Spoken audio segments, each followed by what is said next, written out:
آج کل پاکستانی قوم کو پاکستان کی تاریخ کے بدترین سیلاب کا سامنا ہے، خود کش حملوں کا سامنا ہے، مہنگائی کا سامنا ہے، بہت سے مسائل کا سامنا ہے، اور دوسری طرف ہماری سیاسی اشرافیہ اور ہمارے بہت سے جو اہل فکر و دانش ہیں وہ اس بحث میں مصروف ہیں کہ پاکستان میں جمہوریت ہونی چاہیے یا مارشل لا ہونا چاہیے، اور کچھ مہربان ایسے بھی ہیں جن کو انقلاب کی چاپ سنائی دے رہی ہے، وہ ہمیں انقلاب کی نوید دے رہے ہیں۔ اب یہ انقلاب کس قسم کا ہوگا اس کا بھی سمجھ نہیں آ رہی کہ یہ انقلاب کہاں سے آئے گا، کدھر جائے گا، کس کے حق میں ہوگا، کس کے خلاف ہوگا۔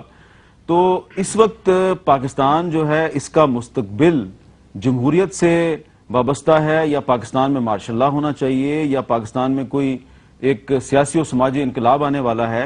گفتگو کا آغاز کرتے ہیں حسن نثار صاحب سے۔ السلام علیکم حسن نثار صاحب۔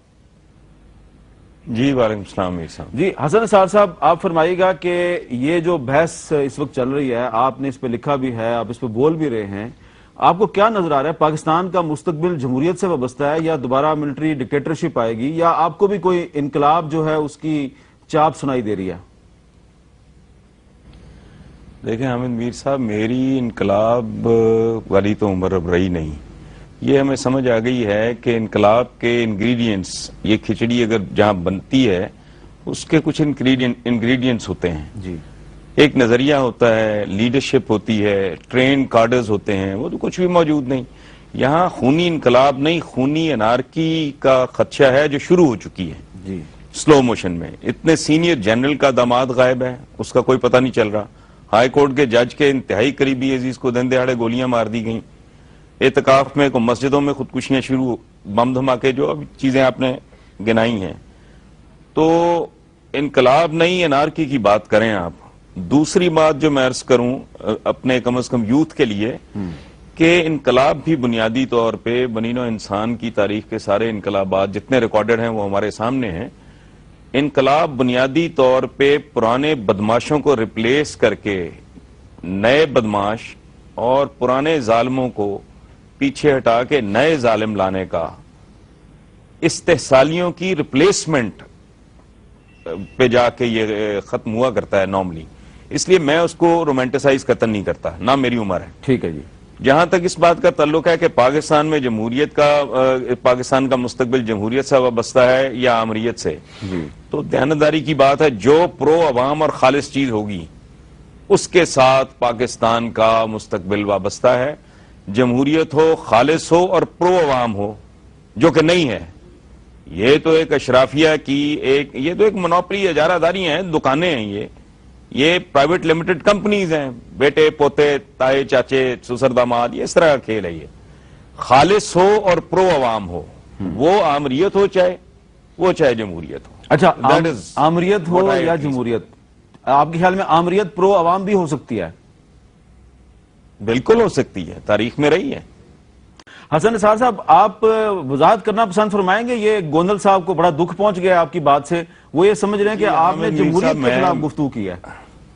حامد میر صاحب، میں عرض کروں کہ ایک تو آپ تھوڑی زیادتی کر رہے ہیں، وہ اس طرح کہ اس طرح کی جو نام نہاد جمہوریت ہے اس کے سب سے بڑے بینیفیشریز تو پولیٹیشنز ہیں۔ جی جی، ان سے آپ پوچھ رہے ہیں تو وہ ظاہر ہے وہ تو بینیفیشریز ہیں۔ ٹھیک ہے۔ دوسری بات، نظر محمد گوندل صاحب بہت سویٹ آدمی ہیں، میں نے جمہوریت کی مخالفت نہیں کی، یہ پلیز ذرا غور فرمائیے۔ جی جی، میں نے کہا تھا جو کچھ ہو پرو عوام ہو، پرو پیپل، پرو پیپل ڈیموکریسی ہو یا پرو پیپل۔ ہاں، ہمارا پرابلم ہی ہے، ہماری جمہوریت بھی ملاوٹی، جیسے ہمارا کھانا پینا، ہماری دوائیں جعلی ہیں، اسی طرح ہماری جمہوریت بھی جعلی ہے۔ جس طرح ہمارا دودھ ناپاک ہے، اسی طرح ہماری آمریت بھی ناپاک ہے۔ جو آئے کوئی لوگوں کے لیے اگر کچھ کر سکتا ہے، کوئی ڈیلیور کر سکتا ہے۔ خودکشیاں اب اگر مسجدوں تک پہنچ گئی ہیں، خودکش حملے اور خودکشیاں، اگر اسی کمبینیشن کا نام جمہوریت ہے تو پھر یہ ان کی اچیومنٹ ہے کہ میرے جیسا بندہ جنہوں نے کہا ہے کہ ہم نے ظاہر ہے بہت اس میں کرالنگ کی ہے، دھکے کھائے ہیں ڈیموکریسی کے لیے، اب اگر میرے جیسا بندہ بات کر رہا ہے تو اس سے اندازہ لگائیں کہ اس پہ کیا بیت رہی ہوگی، وہ کیا محسوس کر رہا ہوگا۔ اور ایک بات اور میر صاحب، وہ یہ بڑی اکنامک بات ہے، جی جی، وہ یہ کہ جب یہ بات کرتے ہیں کہ یہاں ڈکٹیٹرز نے یہ کیا، تو فوج تو 14 اگست 1947 کو انڈیا اور پاکستان کی فوج was the same army, same mindset. وہی تربیت، وہی تعلیم، وہی گرومنگ تھی اس فوج کی. یہاں فوج مارشل لا لگاتی رہی، وہاں نہیں لگا سکی. They were the same people. جی بڑا same training, same background. بڑا اہم نقطہ اٹھایا جی آپ. وجہ کیا ہے؟ وجہ کیا حنیف وجہ صاحب؟ یہ ہے جی جی جی آپ بتا دیں، وجہ بتا رہے ہیں. Politicians تھے. جی جی. یہاں ایمکو کا ٹولہ تھا. اچھا یہ ایمکو کا ٹولہ تھا. وہاں کیپیبل پالیٹیشنز تھے، وہ فوج نہیں کر سکی. آپ کی اور انڈین آرمی میں قطعاً کوئی فرق نہیں تھا. اچھا وہ ایک ہی اکیڈمیز، ایک جیسے اداروں کے، ایک جیسے اساتذہ کے تربیت یافتہ لوگ تھے. 14 اگست کو سوئچ آن سوئچ آف ہوا ہے تو اس میں کوئی انقلاب نہیں آ گیا تھا. وہ ایک لائن ڈرا ہوئی کہ یہ فوج انڈین فوج ہو گئی ہے، یہ پاکستانی ہو گئی ہے، ختم ہوئی بات. بندے وہی تھے. کس کو کہہ رہے ہیں ایمکو کا ٹولہ؟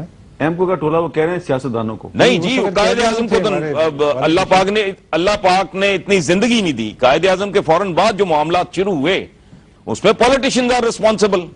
Why are you blaming all the time, blaming just the armed forces? حسن نثار صاحب، یہ گوندل صاحب کہہ رہے ہیں کہ جو خود کش حملوں کا ذکر کر رہے ہیں، یہ خود کش حملے جو ہیں یہ آمریت کے دور میں شروع ہوئے اور جمہوریت جو ہے ان کا مقابلہ کر رہی ہے، جمہوریت قربانیاں دے رہی ہے. اب اس میں آپ یہ بتائیے نا کہ ایک دانشور کی حیثیت سے اب ہمیں آپ کیا مشورہ دیں گے کہ کس راستے پہ چلنا چاہیے ہمیں؟ دیکھیں، میں حامد میر صاحب دیانتداری سے میں یہ سمجھتا ہوں، اس نتیجے پہ پہنچا ہوں جی کہ آمریت ہو یا جمہوریت ہو، دونوں ناخالص تھے، دونوں اینٹائی عوام تھے. ان دونوں نے مل کے بیڑا غرق کیا ہے. وہ جو کہتے ہیں نا کہ وقت کرتا ہے پرورش برسوں، حادثہ ایک دم نہیں ہوتا، یہ غلط ہے. ایسٹ پاکستان کا بھی سارا ملبہ فوج پہ ڈال دینا یہ انفیکٹ ایک بہت ہی زیادتی ہے. اگر آپ تاریخ کو سنجیدگی سے ایک سائنس کے طور پہ پڑھیں تو اس وقت بیٹھا ضرور تھا ایک فوجی جرنیل، لیکن ایسٹ پاکستان کا بنگلہ دیش بننے کے پیچھے محرکات کی ایک طویل فہرست ہے. اس کو جانے دیں. یہ پروگرام متحمل نہیں ہے اس بحث کا. اس پہ کوئی علیحدہ پروگرام رکھ لیں. Politicians are equally to be blamed. جو فرنٹ پہ بیٹھا ہوتا ہے وہ کریڈٹ یا ڈسکریڈٹ لے جاتا ہے یا اس کے کھاتے میں پڑ جاتا ہے. تو یہ زیادتی ہے یہ کہنا کہ وہ صرف جرنیلوں کا اور یا وہ صرف یحییٰ خان کا. نہیں، پالیٹیشنز نے اور جرنیلوں نے مل کے اب تک کی تاریخ یہ ہے کہ پاکستان کی عوام کی بیڑیوں میں آمریتوں اور جمہوریت نے برابر کے بٹے ڈالے. اچھا they are always in competition with each other کہ عوام کا زیادہ بیڑا غرق تم نے کرنا ہے کہ ہم نے کرنا ہے. اچھا حسن نثار صاحب، یہاں پہ ایک ضمنی سوال ہے کہ آپ نے ایسٹ پاکستان کا ذکر کیا، ظاہری بات ہے وہ لمبی بحث ہے، لیکن کیا آپ یہ نہیں سمجھتے کہ محترمہ فاطمہ جناح بھی ایک پولیٹیشن تھیں اور انہوں نے جنرل ایوب خان کے خلاف صدارتی الیکشن لڑا، بنگالیوں کی اکثریت نے فاطمہ جناح کو ووٹ دیا، لیکن ایوب خان نے اپنی جو فوجی طاقت تھی اس کے بل بوتے پہ دھاندلی اور پیسے کے استعمال کے ذریعے قائد اعظم کی بہن کو شکست دی. دیکھیں حامد میر صاحب، قدرت اللہ شہاب صاحب کی کتاب ہے، اتنے بڑے دانشور اور اتنے بڑے بیوروکریٹ تھے، پڑھ لیں. جی جی. امریکہ سے کوئی سامان آیا تھا سینیٹری کا. جی پلیز مجھے یہ تھوڑی سی بات مکمل کرنے دیں. بالکل. سینیٹری کا سامان آیا کیبنٹ کی میٹنگ میں، قدرت اللہ شہاب نے شہاب نامے میں یہ تفصیل لکھی ہے. تو ایسٹ پاکستانیز نے، وہ بیچارے بنگالیز نے گھبراتے اور شرماتے ہوئے کہا کہ اس میں سے ہم بھی دے دو، ہم کو بھی کوئی حصہ دے دو. جی. تو ویسٹ پاکستان کے جتنے ممبرز تھے کیبنٹ کے وہ کہا مار کے ہنس پڑے اور انہوں نے کہا کہ تمہیں رفع حاجت کے لیے کیلوں کی گاچھ کی اوٹ کافی ہے. شہاب نامہ دیکھیں. آگے قدرت اللہ شہاب لکھتے ہیں کہ میرے نزدیک پاکستان اسی دن ٹوٹ گیا تھا. اچھا تو let's not blame a particular person اور اے پرٹیکولر ادارہ. اچھا ہم سب پارٹی ہیں اس میں. اچھا حنیف بھائی صاحب، اب میں چاہتا ہوں کہ بجائے کیا دانشور بات سنیں، آپ ان کے بچے مار رہے تھے اور آپ کے دانشور یہاں لکھ رہے تھے محبت کا زمزم بہ رہا ہے.